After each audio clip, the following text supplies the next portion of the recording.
Hampir setiap orang memiliki cita-cita yang ingin diraihnya. Langkah pertama yang dilakukan adalah dengan belajar. Dengan belajar, wawasan kita akan bertambah luas. Untuk itulah anak-anak hebatku, keluarlah dari zona nyaman. Majulah untuk meraih mimpi indahmu. Terus semangat dan jangan pernah bosan. Teruslah belajar, belajar, dan belajar.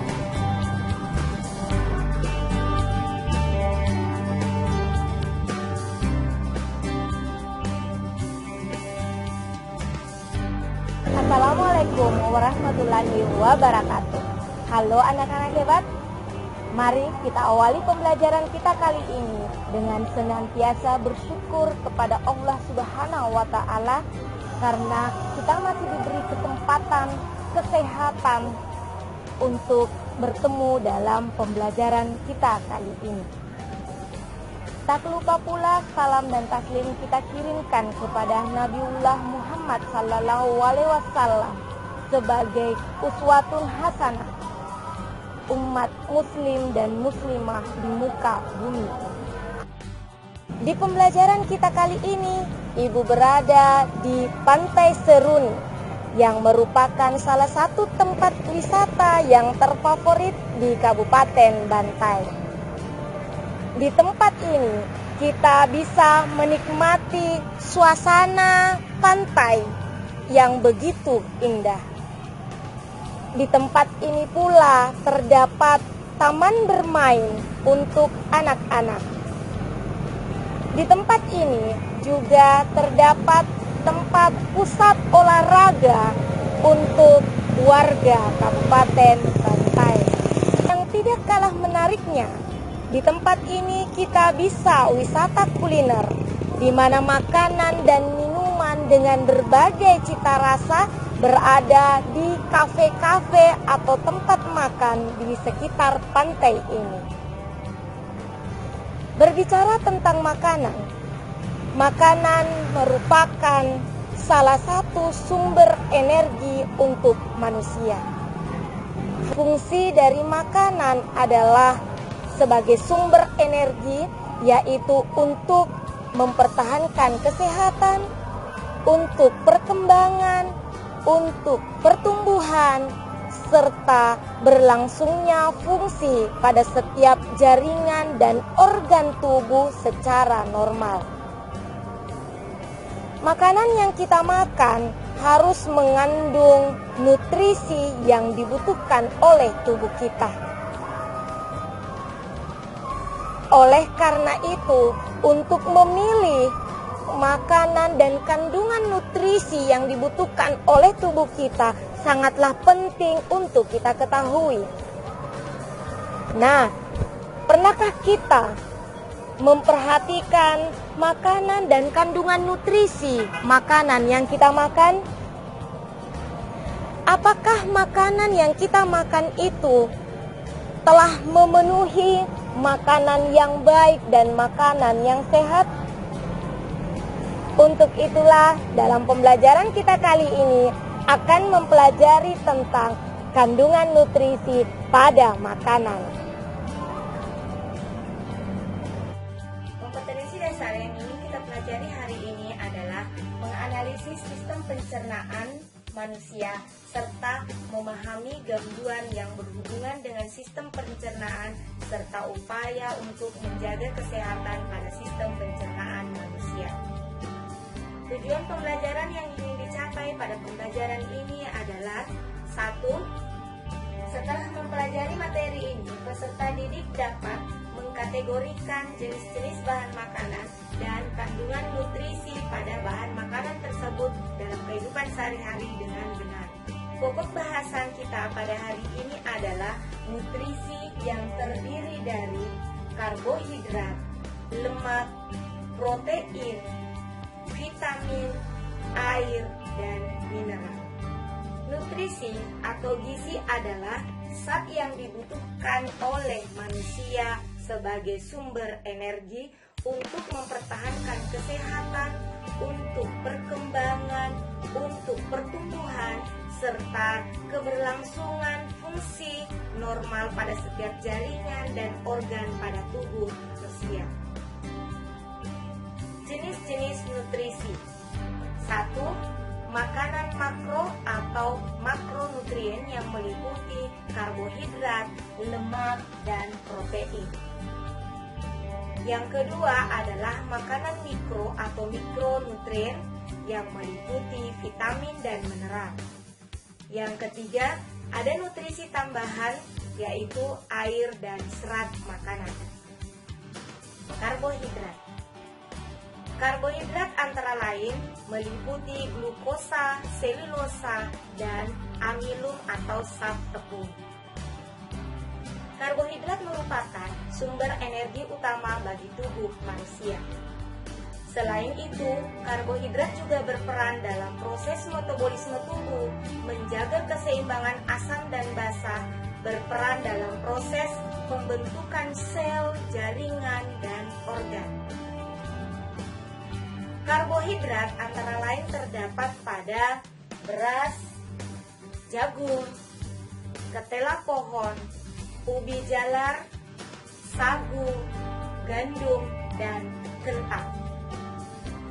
Setiap 1 gram karbohidrat dapat menghasilkan 4,1 kalori energi atau sekitar 17,22 Joule energi.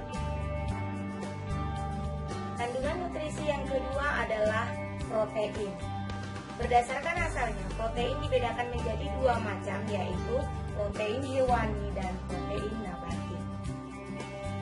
Fungsi protein sebagai sumber energi, bahan pembentuk substansi, yaitu hormon, enzim, antibodi, dan kromosom. Selain itu, protein juga berfungsi sebagai pertahanan tubuh, pemeliharaan dan perbaikan sel, jaringan dan organ, serta menjaga keseimbangan tubuh dan keseimbangan asam dan basa. Protein merupakan molekul besar yang terdiri atas sejumlah asam amino. Asam amino terdiri atas karbon, oksigen, hidrogen, nitrogen, dan kadang-kadang belerang.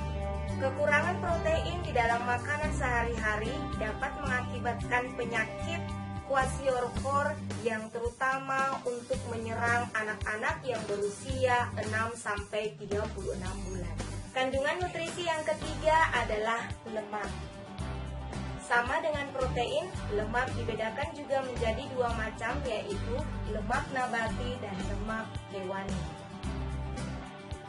Fungsi dari lemak antara lain menghasilkan energi, pelarut vitamin A, D, E, dan K, pelindung organ-organ tubuh dari benturan, dan dari suhu tinggi. Lemak merupakan unit penyimpanan yang baik untuk energi. Kelebihan energi dari makanan yang kita makan akan diubah menjadi lemak dan disimpan dan digunakan di lain waktu. Yang keempat adalah vitamin. Vitamin merupakan suatu zat organik yang diperlukan dalam jumlah kecil oleh tubuh kita untuk menjamin pertumbuhan dan kesehatan yang optimal. Vitamin berfungsi sebagai pelindung dan pengatur kerja alat-alat tubuh. Berdasarkan sifat kelarutannya, vitamin dibedakan menjadi dua macam, yaitu vitamin yang larut di dalam air, misalnya vitamin B dan C. Dan ada juga vitamin yang larut di dalam lemak, meliputi vitamin A, D, E, dan K. Anak-anakku sekalian bisa melihat tabel di samping ini, vitamin yang larut di dalam air. Kita bisa lihat vitaminnya, kemudian sumber, fungsi, dan gejala ketika kekurangan vitamin tersebut. Ini adalah vitamin yang larut di dalam lemak. Kita bisa lihat vitamin, sumber, fungsi, dan gejala ketika kekurangan vitamin tersebut. Orang yang kekurangan vitamin akan menderita avitaminosis, sedangkan orang yang kelebihan vitamin akan menderita hipervitaminosis. Kandungan nutrisi selanjutnya adalah mineral. Secara umum, mineral berfungsi sebagai pelindung dan pengatur alat-alat tubuh. Ada dua macam mineral, yaitu makroelemen dan mikroelemen. Makroelemen itu adalah mineral yang dibutuhkan di dalam tubuh dalam jumlah yang besar, misalnya natrium, kalium, kalsium, fosfor, magnesium, klorin, dan belerang. Mikroelemen adalah mineral yang diperlukan tubuh dalam jumlah sedikit, antara lain zat besi, yodium, fluor, dan tembaga. Nutrisi yang tidak kalah pentingnya pada tubuh manusia adalah air.